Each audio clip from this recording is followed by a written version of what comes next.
Thank you everyone who's here tonight, and particularly thank you to our panelists who are with us. I'm Anna Eastley. I run the Big Feels Club, and the Big Feels Club is basically real content about mental health, but made by people who've been through it in various shapes and forms.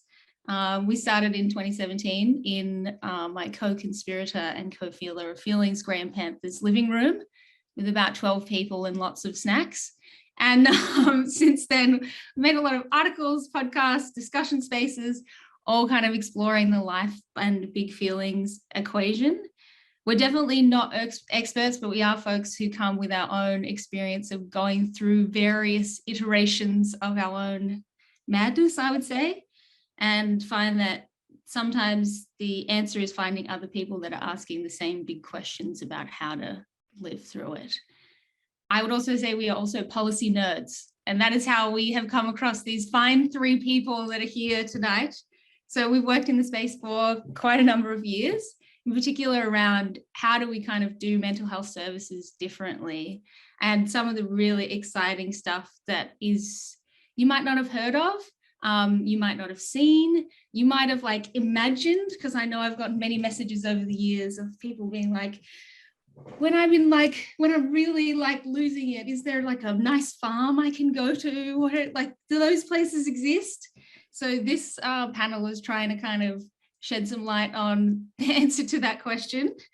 And I also want to say that this is part of a series of events by Science Gallery in Melbourne. Science Gallery is like a brand new gallery in Melbourne. You should absolutely go there. Their building is amazing. And also their first exhibition in the new building is called Mental.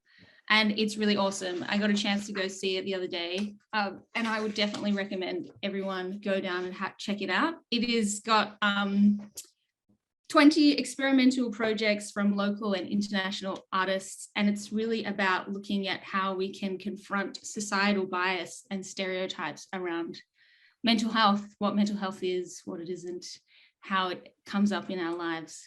And it's on till June, 18th of June, 2022. So you've just got a couple, like just a bit less than 2 months to get in there and check it out. So I've got a little bit of housekeeping, and then we're going to get stuck into talking to our panelists and getting some amazing wisdom from them. I will introduce them in a second, don't worry. From now they can maintain just the beautiful faces in front of you. So we've got a bunch of people who signed up for today from all over the world. So I just want to acknowledge, thank you for beaming in at whatever time it is that you are coming from. We're going to go till 7:30 p.m. with these three wonderful people. This will be recorded and it will go up on YouTube afterwards. So if you like, oh my gosh, that was amazing, I want to send it to all my friends, you will be able to do that. I want to say that there's also live auto-generated transcripts. You just have to turn them on. So I think it should be a button that you can press at the bottom that allows you to turn those on. And this will be mostly at Big Feels Club. We'll do like monthly member talks that are a lot more interactive. This will be more of a like sit back and listen. So definitely encourage you to grab a cup of tea, grab a glass of wine or whatever it is that so beckons you, and sit back and just listen to the wonderful wisdom we've got today. And if you do have questions, there will hopefully be some time right at the end. There'll be a form coming up near the end of the talk. If you've got a burning question, then we hopefully will be able to answer one or two, hopefully, if we get through everything. So I just want to introduce our panelists. So today we have Avril Hunt, who is, can everyone see their names? I assume people can see their names. Avril, give us a wave. That's Avril. She runs a peer respite, which is an alternative to hospital run by people with their own lived experience who've been through those kinds of experiences. She runs one of which there's not that many in the world, one called Tupawake in New Zealand. And she's going to be talking about that, a bit of that today, which I'm really excited about, because Yeah, there's not that many of them. We've got Leilani Darwin, who's the inaugural director of the Aboriginal and Torres Strait Islander Lived Experience Centre at Black Dog Institute, amongst like many other things. Like Leilani's got a very long CV. But that centre, which she set up, is tasked with making sure that there's culturally responsive services throughout Australia. So it's a big task. We'll be talking about how big that task is today. And we've also got Max Simensen, who manages one of the peer-run alternatives to emergency departments. So if anyone has had to go to an emergency department in a mental health crisis, they might know that it's not necessarily the best place to rock up to. Max has been running one of them for a while, and part of a plan to roll them out all across New South Wales. Is that right? That's right, Max. Yeah, so they're rolling out across New South Wales. I think they've been going for 18 months, but in very different ways. It started and then COVID happened, so it's been chaos. In New South Wales, and it's also happening in Victoria as well, but Victoria is a bit further behind. For those who aren't familiar with New South Wales and Victoria, New South Wales is where Sydney is, and Victoria is where Melbourne is. The two cities that people that are from Australia know about Australia. And who am I? I'm Honor Eastley. A bit about me. I've just struggled with my own mental health experience for a really long time. I was really good at asking for help. I was really good at it. I'd do it in my sleep, like, let's go for it. But I actually found like what I got on the other end wasn't necessarily what I expected. And I think that's actually how I started getting into mental health land and mental health work. Was being like, oh, is this what's going on? And for a long time, I really thought like, oh, it must be that I'm a broken person, that this isn't working. And then once I started working in the system, that's when I was like, oh, actually, no, like the system is not always logical. It doesn't always work. And that's, I'm not a broken person. This is like a broken system that I'm trying to interact with and get assistance from. But one of the big things that was really helpful for me was meeting other people that are going through really similar experiences. Again, that thing of like finding other people asking the same big questions. And that's why I started the Big Feels Club, and that's why I ended up getting involved in all this work. That's why I'm really interested in what we're going to talk about tonight, which is the kinds of things that are happening that you might not have heard of. So I'm going to hand it over to our panelists. I've got a question to open us up, which is, can you tell us a bit about yourself and what drew you to working in this space or to working on the thing that you are doing right now? And whoever wants to go first. Oh, you're going to make me pick someone. No, I'm unmuted. I'll do it. It's okay. Great. I'll rip the Band-Aid off. So I actually would like to acknowledge country that I'm on today, which is in Ipswich, so Jagera, Yagara and Yugarapu people, and pay my respects to elders and everyone that's joining us in the lands and countries of which they are on today too. I found this actually a really interesting kind of question, because I was like, I think it was by accident as to how I got into this. And it was just that I shared in a professional sense some of my own lived experience and challenge in mental health and things like that. And I saw, I guess, a reaction and a response that I probably wasn't expecting. And this is coming from someone who actually, like the level of nerves that I used to get just in an interview process was tears strolling down my face that I had to pre-warn panel members about. Like I was that bad at just like public speaking and anything like that scared the bejesus out of me. And so it was by accident. And it really kind of became, I guess, consolidated for me when I was working with young people in a context of Headspace, and started sharing more about my background. And I think that there's a bit of the cultural stuff and connections in that for me.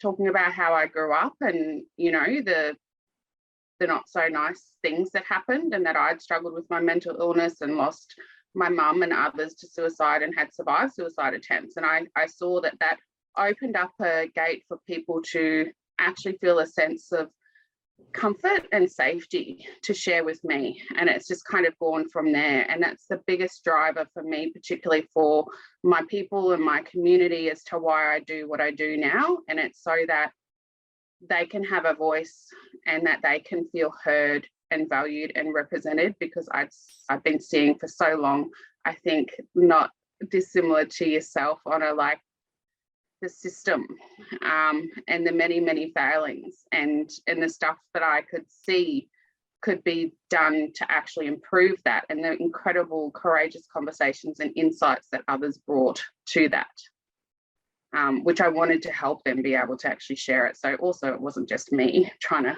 fight the good fight on my own. Thank you, Leilani. And you make me think of, like, particularly that experience of when you first like meet someone who you feel like has had a sort of similar experience to you, or not never the same, but similar. I remember for a long time, like, just I spent like maybe three or 4 years in my 20s like actively suicidal, and I just like didn't feel like I had met anyone who had survived that, in like actually met someone.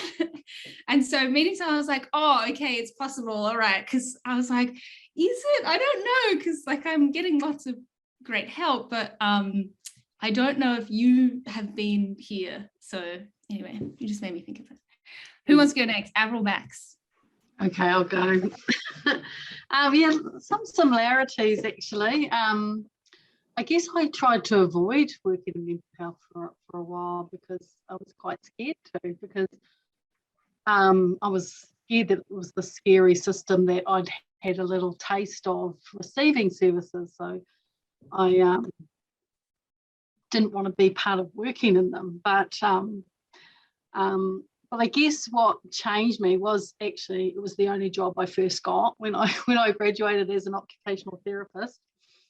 And I quickly realised that, and then I became a leader of the service. I quickly realised actually I can influence and I can change. And, you know, I might not be able to help the 15-year-old that tried to kill herself that I was, or the, you know, 30-year-old, or the person that had been depressed for 15 years, but I can help someone else that is going through that.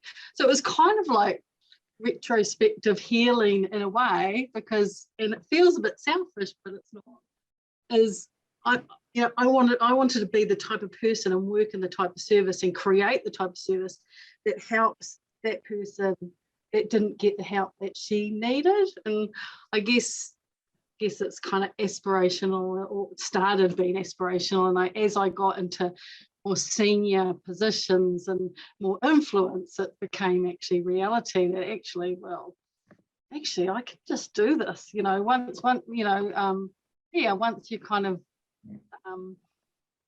sort of recognize. And also I hid for many years, I hid my experience. And when I did, because I've worked in like clinical services where there's lots of what we call bin nurses, and like, you know, people that have worked in mental health institutions, and I was working alongside those people, and my experience of coming out or you know, owning my experience, I got lots of discrimination and lots of, you know, so it was quite a scary thing. But, you know, luckily, I don't know if it's the same in Australia, but we have non-government organisations attached to clinical organisations. They're very progressive, and I found myself very progressive service, the work I'm in now and before that, where I felt safe to express that. But yeah, so I guess it was a drive of, actually, I don't want anyone to, you know, I want a creative environment, create staff and places where people can get support. Yeah, so that's kind of, Yes. yeah.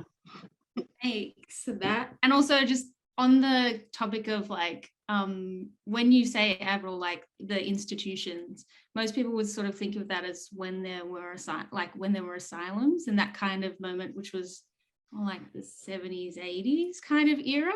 So we're talking like a little while back in terms of. Yeah, so a lot of the people that worked in those environments that created dependence and people lost their power, and So a lot of people working in those places then came out when all those places were closed down, and then tried to be in the world of the community, and it was a struggle for them because they were used to we have the power, you know, and some people did a great job of overcoming that, but you know, it must be difficult when you've worked in that space to overcome it. So, you know, all of a sudden saying, oh, I'm one of them, you know.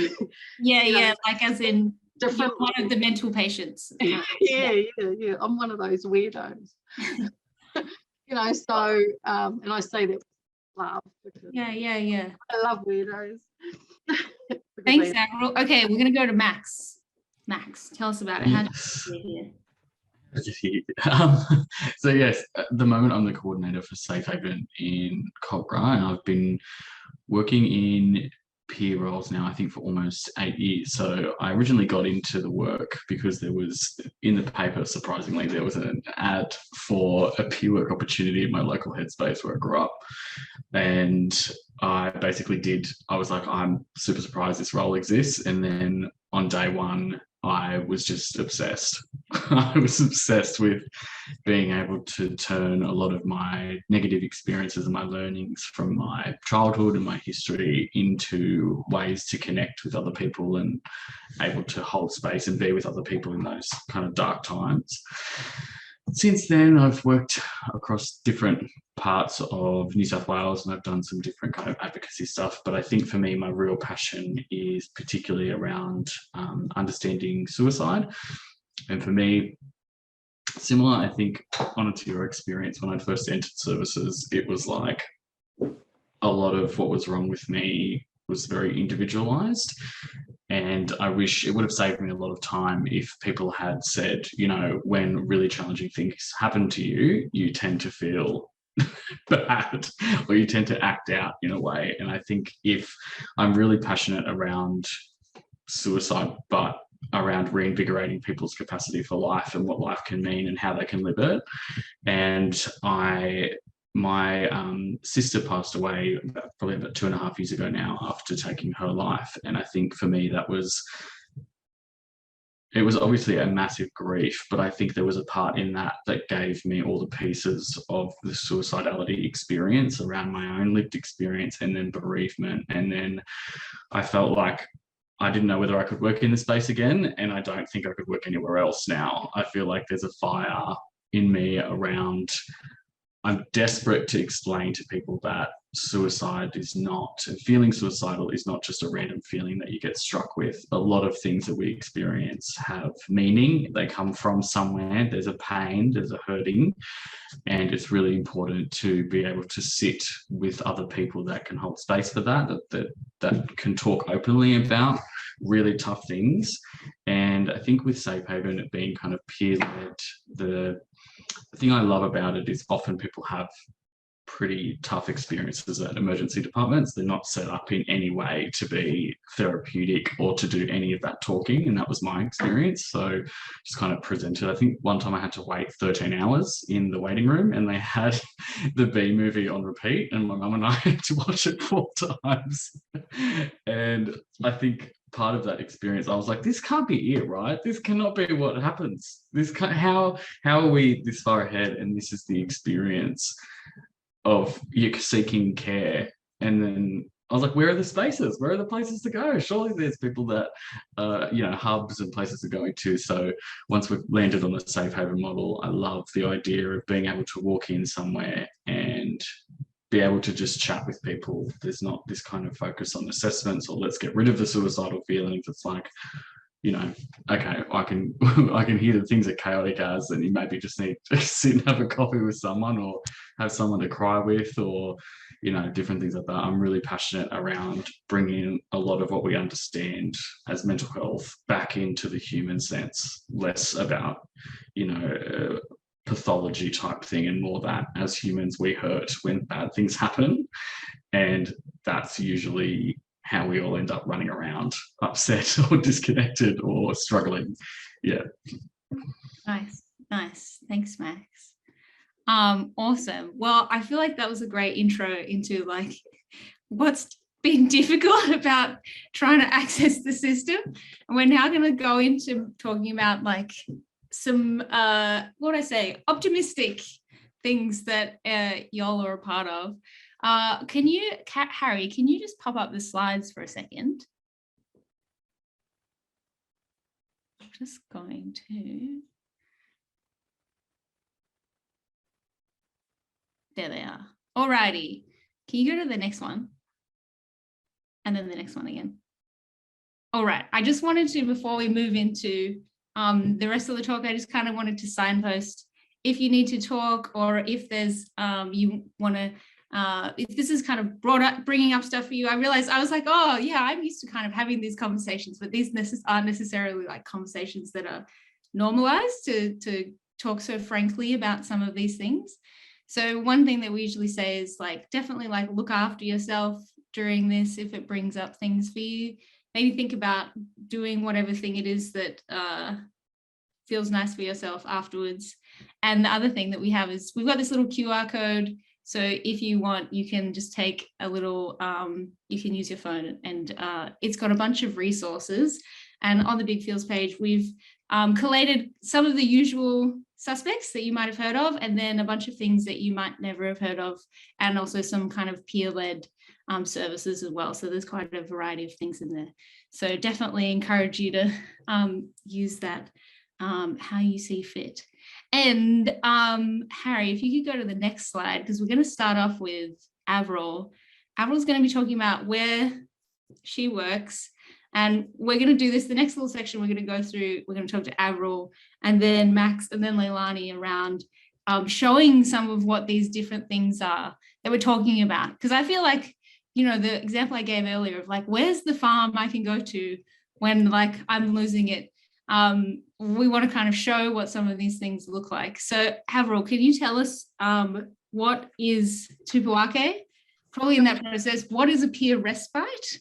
Because some people may have never heard of something like that before. Yeah. We're not just a peer respite, we're an alternative to hospital. So, which helps sort of, so when somebody is in quite distress or need hospital type intervention, and what we are an alternative to that. So we're completely peer-led. So everybody in the team, it's led by someone that has lived experience with mental health or addiction or both. All the staff are trained. We have nurses that aren't necessarily peers, sometimes are, sometimes not, but we have the clinical care that's required in a hospital setting, but it's in a home-like environment. It's run completely and managed, and nearly every person there has been through a very similar experience, or you know, have been through hospital or a respite service, and know what it's like in those mainstream type services. And what we aim to do is create it's a strength-based, rights-based service that provides the amount of care someone requires, but not going to hospital to get it. And what we found is when it's been evaluated, people feel safe and secure. They also feel listened to, more so than you would in a hospital environment. It's in a beautiful, I mean, you look at the villa, it's just gorgeous. You know, we have beautiful luxury linen, and you know, like you get there and you've got this comfy bed with gorgeous duvet or doona, like, you know, like we make it really special for someone. And people and the staff there, we share our experience with people, and we listen, and you know, and so what we find is people have higher levels of satisfaction. They feel their stay is a lot shorter than it would be in hospital. They have opportunities to connect or reconnect with family. Like we get like, there's so many stories of people. We have a day programs as well, so people have activities during the day. Some people come just during the day. Often when people are leaving the service after maybe 7 days, they might come back for the day program just to kind of help transition back to home. It's a home-like environment. Yeah. Can I? Yeah. Sorry. Oh, Yeah. I was gonna say, like, can I say this just like looks so different to a hospital. Yeah, I think exactly. most people can probably and so someone in the chat Yeah. saying, I have a book to this place Oh, straight away. The pictures are totally selling it. it's gorgeous. It's gorgeous. I know that, like, for me, if I can just share a little bit and then ask a question, like when I first went into a hospital, like one of the first, there was a number of things that I was told, but one of the first things I was told was don't tell anyone else your diagnosis because the staff will treat you worse because of it. And I was like so surprised by that, because I was like, wait on, I thought this was the place where people, like, where this, all of this was going to be okay. I'm confused. What is happening? So I just want to ask, like, if someone goes to a service like this, what might their first, say, like couple of hours or their first day, like what would that look like? So usually, often people are in distress when they first come, and we want to kind of get them settled quickly. And often people come back as well, so they know it. But you know, it's welcoming them in. It's sitting down, having a cup of tea in a comfy space where they, you know, asking them what would make them feel comfortable, trying to provide it, just chatting, getting that initial, like, ensuring that they know the place, and you know, sometimes you might have someone that turns up at 2 o'clock in the morning, and we just want to get them in. We want to kind of make them feel welcome, show them what they need, where they can go and get a cup of tea in the middle of the night if they need it, where everyone is, you know, if they need help wherever they need it, show them their room, you know, and just kind of get them settled. And we don't, you know, like, you know, we talk about the service and how it's run and who's managing it, but we don't focus on diagnosis, because diagnosis is just so irrelevant, you know, and you know, it's about, you know, why, you know, what's brought you here and how can we help you, how can we support you, offer you or care for you, you know, during this time, what do you need? And that's kind of what we focus on. Yeah, I feel like for me, I'd be like, can I have chats on tap, like at 3 a.m.? Like there's chats. Yeah. Like, is someone going to be around to talk to me all the time? Someone asked, do you find, is the service full a lot of the time, or do people get turned away? Like, how does that process? It varies. So we've just got, it was a 10-bed service, and it's 12 beds now. We're not often completely full, but that's more around, actually 10 beds is kind of, you know, enough. But we've got those extra beds if they're needed. Sometimes it can be difficult, kind of like promoting it to the clinical services, and then like identifying who can actually go in there that doesn't need to go into hospital. So sometimes people go into hospital when they didn't need to, but you find that sometimes. But usually we've got a good amount of people there, and we've got, mostly we get people requesting, can I go there? And, you know, once they've been there once, they're like, I want to go back there, I don't want to go to hospital, you know, because they know the difference. Yeah, so the capacity varies, and you know, we're kind of full a lot lately, but that's because obviously mental health services are quite stretched with COVID, and yeah. Spaces, yeah. And I imagine, so, and you said you've got a relationship with the hospital, so how does that work? Yeah, so it's kind of a partnership. So we work really closely with like a community, like home-based treatment team is what we call it, and they assess. And a home-based treatment team, just for like what that's like. Yeah. What is that?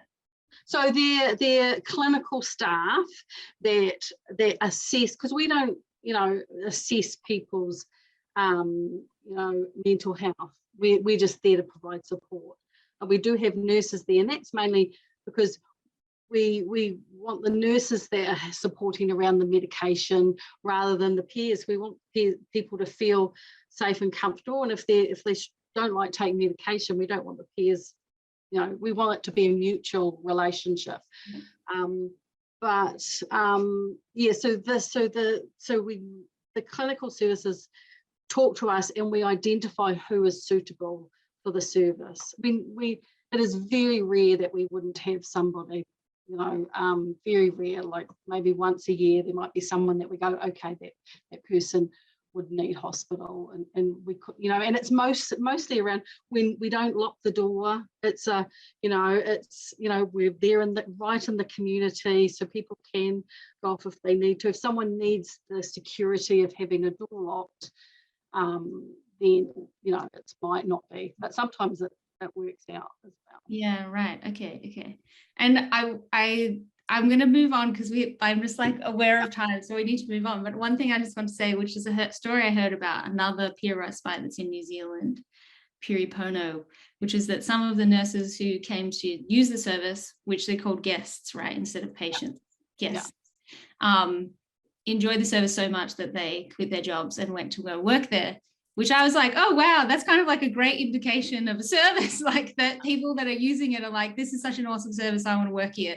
I think that's very cool. We get that every day. We get that every day with people that are in the service, and other people that learn about it come over. So awesome. Thanks so much, Avril. I'm going to move on to, I think we've got Max up next. Max, and we've got a picture of, so if you go to the next slide, Harry, yeah, we've got a picture of the Safe Haven at Westmead Hospital. So Max, can you tell us a little bit about what is a Safe Haven? Yes. So this Safe Haven also isn't the Safe Haven I work at. It was just a better photo to give a bit of a visual to describe what it's like. So we were actually, the one in New South Wales was modelled off one that's in Melbourne, but that Safe Haven was around overall mental health stuff, and the Safe Havens in New South Wales have focused on community-based suicide prevention. So basically, there's been a need from services and from people who've been using services saying EDs and hospitals are not equipped for what we're needing in these moments. So part of what Safe Haven is trying to address is being like an alternative, but an option for people instead of going to the hospital, or even before they go to hospital, or if someone they know is in crisis, it's a crisis space where you can walk in that is organised and looks more like a cafe than a service. So usually when you walk in, and for ours, because they have been implemented a bit differently, but for ours, when you walk in, you're not like funneled with paperwork or anything like that. You walk in, you get to meet a staff member, and then you just sit and have a coffee somewhere, or we have like a PlayStation, activities, games, a ping pong table, surprisingly that didn't get used. And no one really used it. And we also have like a chill out space for people that need a bit of time on their own. And I think Safe Haven has been very new in that it is peer-led. We do have, my role isn't a peer identified role, so it's the coordinator role, could have been done by anyone. It's not specifically a peer role, but I'm really passionate around peer workers upskilling and being able to move into different types of management across different sectors, like not being just siloed into peer-only roles, being able to do a diverse range of roles. But I guess the physical space, being able to go somewhere that's not hospital and not home, is usually the quick marketing pitch. And when you do go in, majority of our workers have specific lived experience surviving suicidal crisis, either personally, a bereavement, as a carer. And it's a very informal space, which often is not what happens when there's suicide risk. It's usually quite formal. There's usually a lot of questions, where for us, I think we focus on connection and belonging and giving people a place to come and be however they are. And we do a lot of networking with other services, so it can give people a space to come in and ask some questions around, like, say, if people are looking for LGBTI services, people are looking for any different type of service, we've got like a resource booklet, and we can sort of have discussions with them while they figure out where they do need to be or what's suitable for them. So I guess it's been a very new peer work and non-clinical roles have often not been allowed in the suicide space. That's been seen as quite a high-risk clinical area. So for us to be working in a service that's predominantly peer-led and peer-centered around suicide prevention is very new. So it's been great. And I guess for a lot of the feedback that we've had is that people are really, some people can come in also and not have to talk. It's not that you come in, you sit down with the worker and you have to spill what's going on for you. We have people that have come in and just kind of done some study in there because like their housemate was really annoying them and they were struggling a lot. Or like some younger people, we're for 16 and above at ours, but different safe havens have different age limits. But especially for younger people that might need a break from home or a break from school, or it's really a space that can be used by the person that's coming in. We don't have an agenda or something that we need from them or that they need to do. And people don't need to be suicidal when they come either. We don't check for that. But I think it's the overall aim to bring a lot of connection back into suicidal crisis. Often people are seeking that in our system. And I think it can be a bit controversial, but I think when people say our system is like broken or we need to fix it, the system that we have now is running exactly how it was designed, which is why we need redesign and transformative projects, filling gaps in what we currently have. It is doing what it was designed to do. We need to shift. And I think these services are big shifts because it centers people who have had that experience as supporters, and it gives us a lot of empowerment to be involved in suicidal crisis for other people.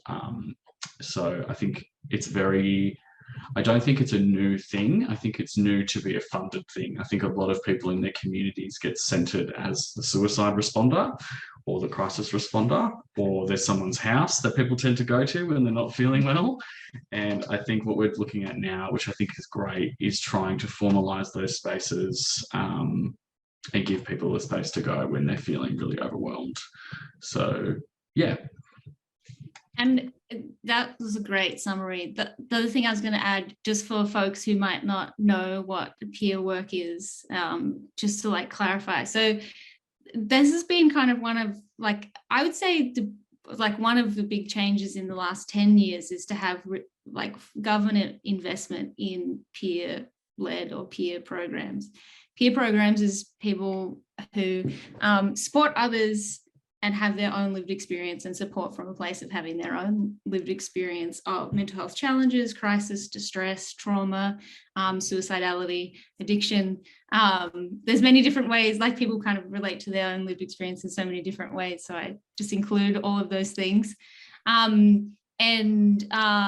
Also just a shout out, because I'm pretty sure Leilani and Max, aren't you both authors of the National Peer Workforce Development Guidelines, I think? I am. Yes. You're involved. Anyway, we've got some very high level experts here is what I'm trying to say.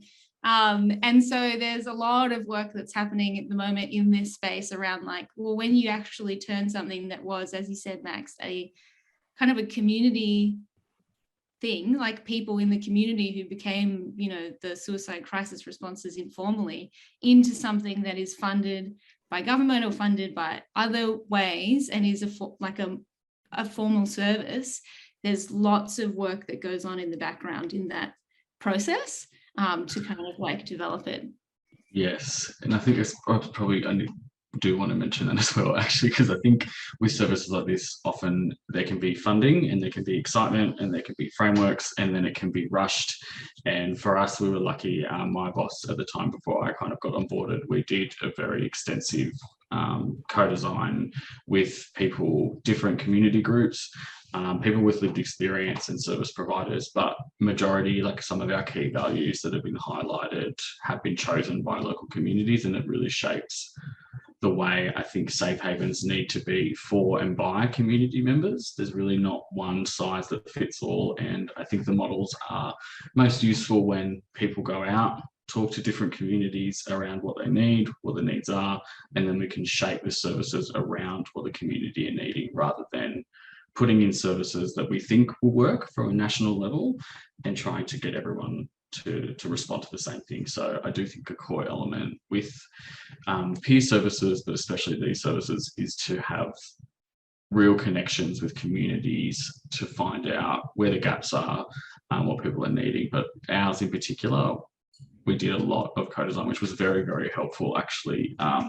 Obviously, it's a great thing to do because it makes logical sense, but it was very helpful for us having really core elements. When we started opening, we had a lot of references to fall back on and what people said they did want and what they didn't want. And we do have co-production strategies and stuff in as well. But yeah, I think I waffled a little bit there, so I'll stop myself. The only thing I'd say is that co-design and co-production is like, if anyone who works in the social sector world will know those words, but it's basically around how do we design solutions with the communities that need them. And there's a lot more detail in there, but that's kind of like the high level way of talking about it. I want to ask, is this service open 24/7 or is it open limited hours? So it's not 24/7. That's usually one of the questions we get asked. And I think eventually there will be. For us, we open from 4:30 till 8:30. So it's intended to be an after hours service. And I know the prime times for EDs, emergency departments, are from like 12 till 3 a.m. Yeah. So once hopefully we can get the frameworks rolling, we can get some rhythms and get a bit solid, I think we could expand that way. I think at the moment, a lot of us are still very much in implementation phase. So trying to chuck people on late night shifts may be difficult, but I think in future, ideally, we would really need them to match the emergency department kind of data around when people are coming in. So that's a tough one, but it's definitely still on the radar around how we can continue to match what the community needs in terms of that as well. Great question. Yeah. It's, I mean, everything where it's starting, like this is pretty new, these things. Like, so they're rolling out across New South Wales. They're going to roll out across Victoria. I'm not sure about other states and territories in Australia, but like these are still relatively new. So yeah, awesome. Thank you, Max. We're going to move on some time to Leilani. Now, Leilani is the inaugural director of the Aboriginal and Torres Strait Islander Lived Experience Centre at the Black Dog Institute, which is the absolute first of its kind. There's nothing like it in the world basically before. So I was going to ask, we're going to talk about that because that's a big kind of policy centre and institute, very influential. And then we're going to talk about something kind of on the ground as it relates to that. But Leilani, can you tell us a little bit about the centre and kind of the purpose of it and what it's trying to do and the work it's trying to impact? Yeah, thanks. It's quite an interesting time to reflect this, particularly as I've kind of shifted a bit in my roles and what I'm doing professionally. And really, I guess the essence of why it was so important to set up the centre was that we hadn't had anything before that had really given, I guess, the governance and the leadership that was needed from Aboriginal and Torres Strait Islander people to actually talk about their lived and living experiences and how and why that was different to others, and in that space for everyone to understand it really is the cultural differences and, you know, that holistic sense of well-being, our social emotional well-being, which encompasses all things for us. So our physical, our spiritual, our connections to land and country, our family, and so much more. So it's the lens of which we consider well-being, and also I guess in a point of difference even really in Australia, that the organisation was set up too, that it wasn't just suicide. I shouldn't say just, it wasn't only solely focused on suicide lived experience, that it was also inclusive of mental ill health. Yeah. And that was kind of something that was really important to us. And really, ultimately why I was so really driven to do this was that I was often the only person asked in many important forums and decision-making places and spaces to represent all Aboriginal and Torres Strait Islander people, and not appropriate, not appropriate for things around gender and around location and how it's different for everyone. and a real desire and need to actually have more people with their insights and their perspectives. So the governance and the leadership of that, defining and bringing out the first Aboriginal and Torres Strait Islander lived experience definition, which was done as I guess some of the terminology that was used before through a co-design process with Aboriginal and Torres Strait Islander people. It's really important for us in this country, particularly as we're quite overrepresented in, you know, suicide deaths and mental illness, that we actually have the opportunity to be heard and to have that self-determined leadership and advice and insights as to what that looks like. And so to do that, we had to have a national centre, our leadership core team and our national advisory group of people that were coming together collectively to ensure that we were heard and that we were considered in all the work that was happening across the country, which was ended up being quite timely with all of the reforms and the work that that had happened. So that was, you know, really important. And interestingly enough, so Vicky McKenna is our new head of the Aboriginal and Torres Strait Islander Lived Experience Centre, and she is a Yawuru Bunaba woman based in Broome in the Kimberleys. And I had the privilege and honour of working with Vicky prior to actually joining formally the Black Dog Institute when I was doing consulting and supporting what the work that she was doing in setting up the suicide prevention trial site in the Kimberley. So what you're looking at here is Wiria Liang. So in the Kimberley, when they talk about Liang, that's them. That's their spirit, that's their centre. That's kind of like when we talk about our Liang, it's us being good. And in some other Aboriginal communities, there's a similar kind of use of that language as to how we talk about that. So that was named by the community. But what I wanted to really do was highlight this, particularly around, I guess, that stuff that sits outside of how a lot of approaches happen to suicide prevention, and the strength of what some of you might find to be incredibly sad, actually, realizations of these communities. So Vicky had an enormous job, and that was to work with 9 communities across the Kimberleys. And for any of you that know, it's like, you know, planes, driving, it's like it's not easy to get around the Kimberley. And part of the biggest success of the modelling from my perspective was that it was actually the community members who were self-determined and decided what happened locally in their suicide prevention area. And the sad part about it is that when we had conversations, because in a couple of the sites where we first went out and did the community consultation, I was lucky to be with Vicky, and we basically had to spend the first time that we were with them, getting them to understand that we weren't coming in with solutions, that in fact we were asking them what it was that they wanted to do that worked and fitted in their community based on the issues and the things that they wanted to address. And that in itself could be a whole other conversation, which I know we don't have time for, but just for you know, for people who don't work in this area, it's pretty sad that you spend your time in a community for the first time, you know, talking to them about suicide prevention and saying, actually, we've got this money here and we want you guys with all of your lived experience and all that you know in your community to figure out what that looks like. And that they actually didn't, they were in disbelief and shock. And they had to take time to process that. So it also blew out timeframes, one thing. But so the Broome trial in particular was really good. And so there's a whole heap of resources that they decided to develop and a whole heap of online social kind of marketing and media stuff. Yeah.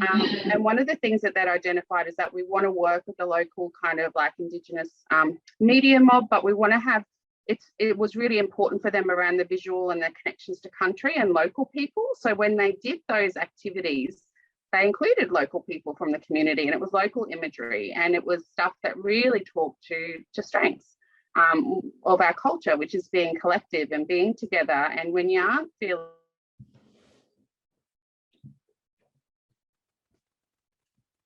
Oh no, has Leilani frozen for everyone else?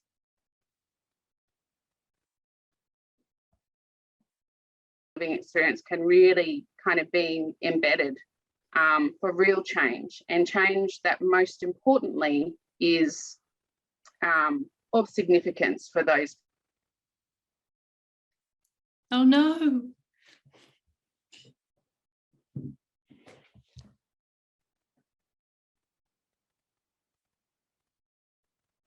Oh no.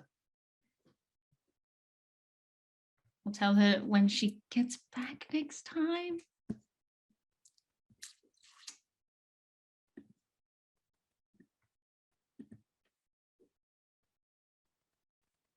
Oh no, I think we may have lost Leilani. I'm not sure if we're going to be able to get her back.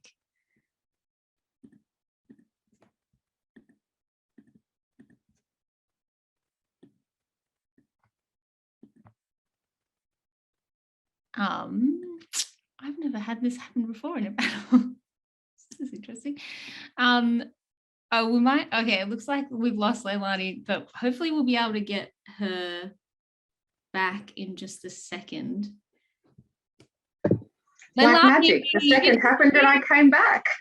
You disappeared, you came back. Yeah, you just froze for a minute there. So we missed just the last bit of. I hope it was a good picture. Like I couldn't use it all frozen. It was a great freeze frame, don't worry. Okay. But I don't know. I think I got to the end. I don't know. When I looked, I was like, wait, everyone's frozen. I don't know how long I've been frozen for. Yes, I was gonna say you were talking about created by the community, the social media marketing by the community. I've gone totally blank actually, because that just freaked me out so much that you went frozen. Sorry. The thing I wanted to ask you about this was that one thing that I found fascinating about this work and this project and this trial was like, when I looked at it, like it really looked led by community. And the other thing was like, it doesn't look like what people might think of as like mental health services.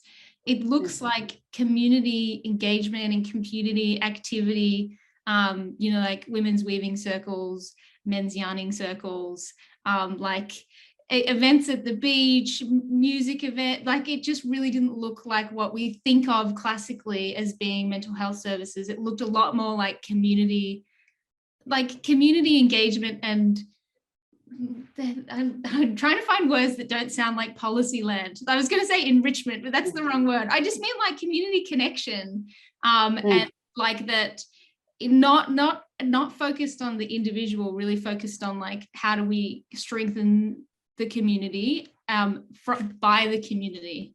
So like not doing to the community, but coming from the community. And I thought that was so obvious in that project. Yeah, and it's one of the most beautiful things. And part of that is too, so one of the successful models of the work that was done there is actually the engagement of community liaison officers in each of those areas. And those community engagement officers were selected based on their lived experience and I guess their leadership in those communities and drive around suicide prevention. And so looking at this stuff is very much based on those holistic concepts, as we said, which is about understanding that we are a part of a bigger collective, which is definitely a culture thing for Aboriginal and Torres Strait Islander people. And so, you know, and some of the stuff, say, for example, that I've done in the past with Headspace school support and supporting some of the resource development for them around postvention, you know, after losing young ones in schools and in those communities is, don't be pulling out individuals to try and talk to them. If you're seeing something isn't right, do a collective yarn and talk to people so that everyone's getting the same information and they're hearing that, because you know what in those areas what they knew is that they had a few trusted people, you know, and they go to them, but the better opportunity that they had to actually support everyone together was, as you said, bring them together for those times, you know, where they could maybe not feel as alone as they were, but then also the kind of education stuff around, you know, no shame in yarning, really, you know, kind of also it's like, it's that stuff around, you know, it ain't weak to kind of speak and what that looks like. And so it's really was driven by culture and the kind of activities that come with that and the sharing in larger groups and how much in ways for those communities, how much more powerful that was. Yeah, totally. And yeah, and I felt like looking at some of the kind of like overarching strategic documents for these that like, you know, that the center that you started kind of like that's how I see this connection of like, that's how this policy work like really impacts things on the ground. And you see that in the sort of documents that are produced in kind of the policy sense of like that real connection between this is not actually about mental health, this is about community, and it is about culture. And like they're all like it's just like it's connected in, it's considered in such a connected way. Yeah, I think and it fits in. I think that's the point too, even just in what we've been talking about tonight. You make it work and it fits in, and there's lenses that kind of sit at this high level, you know, even what we were talking before around peer settings and spaces of, you know, I guess like a hospital or a, you know, biomedical model of like risk and risk management, and you know, where someone's sitting at with their suicidality. But then there's a whole other sort of supporting stuff that sits around how you can engage in those conversations and still hit the stuff that you need to know from a risk and a support perspective in a clinical way, but you do it in such a much more beautiful, compassionate and empathetic way. Yeah, awesome. Yes, I feel like that sums up like a lot of what all three of you were talking about around how to find that balance between responding to humans as humans and also as humans as part of communities, and also attend to those other parts of like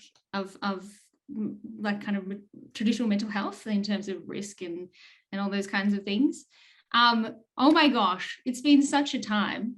And we're almost at the end, and I feel like I need to keep my promise and use one of the questions that people have asked to finish us off with, because one thing that I think is awesome is I could see a lot of comments in the chat, but I couldn't read them all and I couldn't make sense of them because I'm trying to pay attention.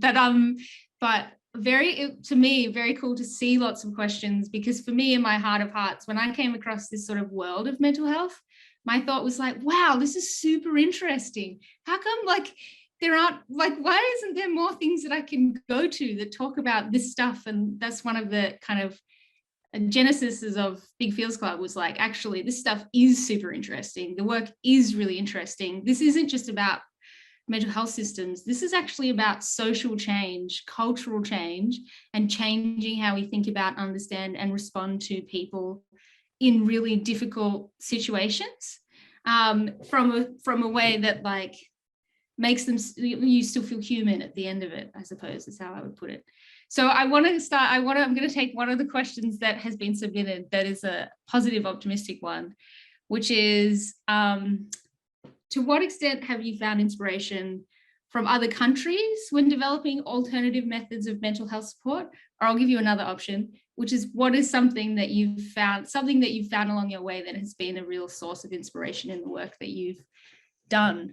So I'll get every one of you to give a little answer, and then we'll just close out for the day. We'll run a tiny bit over time, so apologies everyone, but thank you for staying with us. Who wants to go first? Max. I'll go. The safe haven model was actually adapted from the UK originally, and then it was adapted in Melbourne, and then it was adapted to New South Wales. So a lot of it's from the UK, those models. And I think the UK does a lot of work, and I think particularly Finland, I think, and Denmark and Netherlands, a lot of the ways that Finland did a lot of open dialogue that originated there, which is basically around, if we're having conversations about someone's care, we need everyone in the same space at the same time, which makes there's obviously much more to the framework, but it made a lot of sense. And I think in those countries, there is a very different approach to not seeing people as mentally ill or broken, but being able to see the humanity in everyone that comes through the services, and seeing that it's people hurting rather than, necessarily just a chemical imbalance or some kind of medical frame to it. We've just got a person in front of us that is in pain, and we want to respond to that. And I think that's as simple as we should keep it, in my opinion. Sometimes it needs to be just, someone's hurting and then we'll respond. But yeah, I think the UK, but then I know from some of those countries, I know some frames from there. Nice. Thanks, Max. Who wants to go next? Well, I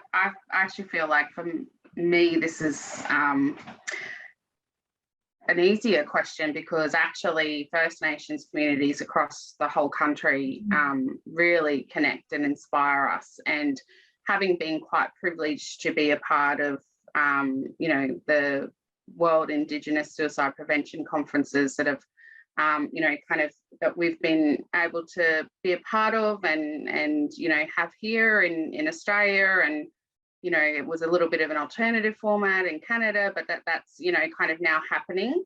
That sense of relatability and the core stuff around culture and connections and governance has been really something that over the years I've been able to see the connections and the links to all of what we're doing. You know, even a few years ago, stuff with the World kind of Youth Forum and that was hosted in Melbourne, and being on a panels with other First Nation people and talking about youth leadership and our determination and seeing our youth live long, and also in that doing everything we can to ensure that they don't have to have the same adverse experiences that we have had along the way, and also appreciating that it's different now and that time's change. So yeah. Nice, awesome. Thanks, Leilani. I guess like a lot of the Scandinavian countries, I think that there's some places doing things really well, and also I think some of the smaller places take bigger risks, and I think that's one of the key things. Sometimes big, you know, and you know, Australia might be one of these. It's hard to take risks when you're so big.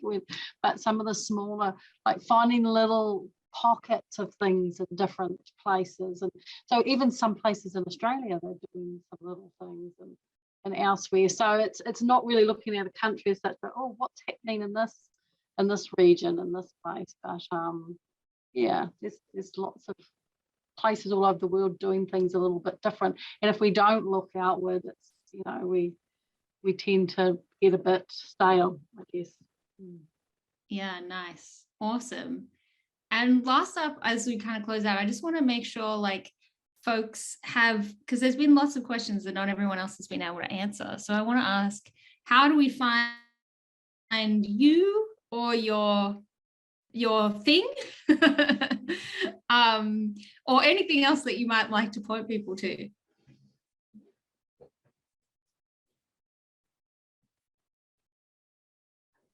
Come on, Max, I can see you laughing. You want to say Okay, something? I did myself in by laughing, but for me, I've started operating as like an independent. I do peer supervision and an independent kind of coach model that I've kind of put together. So for me, Instagram, it's like just a lived experience coach, and I'm not very active on there, but it is a way to find me. And then on LinkedIn as well, I think is a good way. I'm pretty easy to find for the most part. And I'm not very tech savvy or social media savvy, so it's nothing impressive. Nice, awesome. And Leilani, you've put a link in the chat. Yeah, look, I've put a link in the chat to my company. That's the best way to kind of reach out to me. I'm on social media, Twitter and LinkedIn as well, and any of those things. And I hate to say this, but I will repeat, and you probably, some of you likely don't know who he is, but I call him the godfather of mental health and suicide prevention, Professor Tom Calma. You can Google my name. Lots of stuff come up. There's the links and everything to the Aboriginal and Torres Strait Islander Lived Experience Centre is there and whatnot. But yeah, shameless plug, do have a company. More than willing to kind of link in where there are opportunities, but all the stuff around the Lived Experience Centre and the awesome work that they're doing, you can just kind of like Google that through Black Dog Institute, or as I said, if you Google my name, links come up quite quickly around the different things that I've been involved in. Nice, thanks Leilani. And Avril. Oh, I do coaching and supervision and things like that as well. But best, I've just got an email there, and also through Pathways, which is an organisation. Email to everyone. Sorry. Do you want me to put your email to everyone? Oh yeah. Okay. The email is in the chat. Cool. Thank you. Awesome. Awesome. And Harry, can you just get up the last slides, because I'm just going to do a little sign off Wow, I feel like we've been on a real whirlwind. What a time. I really want to like give really big thanks to all three of our panelists tonight. That's been amazing for them to like show up and share their wisdom. I also want to thank Science Gallery, who made this event possible, in particular Tilly Boland, who's the curator, and also Jazz Meat, who's the program director and has been helping us chase up to make sure all of the tech works and everything behind the scenes.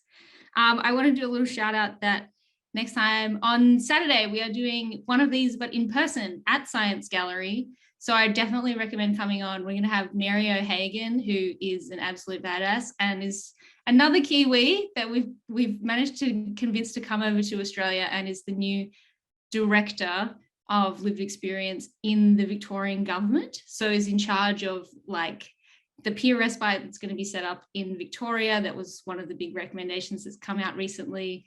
There's a new agency, like lots of really big work that's happening in Victoria.